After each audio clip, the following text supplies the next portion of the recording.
8 నెలల పసికందు పునర్విక ఈ భూమి మీద తను బతకడానికి కేవలం కొన్ని రోజులు మాత్రమే మిగిలి ఉన్నాయంటే కన్నవాళ్ళ గుండె ఎంత పగిలిపోతుందో ఒక్కసారి ఊహించండి.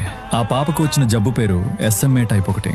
ఇది కండరాల వ్యాధి కాదు, బిడ్డ నరాలను సైలెంట్గా తినేసే రాక్షసుడు. పాప తల నిలపలేదు, పాలు మింగలేదు, కనీసం ఏడవలేక గాలి పీల్చుకోలేక విలవిలలాడిపోతుంటే కళ్ళెదురుగా బిడ్డ ప్రాణం పోతున్నా ఏమీ చేయలేని నిస్సహాయ స్థితిలో ఉన్నారు ఆ తల్లిదండ్రులు. ఈ వ్యాధికి మందుంది, కానీ దాన్ని కొనాలంటే ఆ కుటుంబం బతుకున్నంత కాలం రక్తం అమ్ముకున్నా సరిపోదు.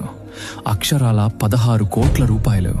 వ్యాధి ముదిరే కొద్దీ ఆ పసికందు బతికే ఛాన్స్ తగ్గిపోతుంది, టైం చేజారిపోతుంది. నేను మిమ్మల్ని ఈ వీడియోలో ₹1 కూడా అడగట్లేదు, కింద ఎలాంటి అకౌంట్ నెంబర్లు QR కోడ్లు ఇవ్వట్లేదు. కానీ ఒక అన్నలా ఒక తమ్ముడులా మీకు దండం పెట్టి అడుగుతున్నా, దయచేసి ఈ వీడియోని ఇగ్నోర్ చేయకండి. దయచేసి దీన్ని మీ వాట్సాప్ గ్రూపుల్లో స్టేటస్లో షేర్ చేయండి. మీరు చేసే ఒక్క షేర్ వల్ల ఈ విషయం ఆదుకునే పెద్ద సంస్థలకో ప్రభుత్వానికో చేరొచ్చు. ఏమో, మీ ఒక్క షేర్ ఆ 8 నెలల పసికందుకి ప్రాణభిక్ష పెట్టొచ్చు. ప్లీజ్ ఒక్కసారి షేర్ చేయండి.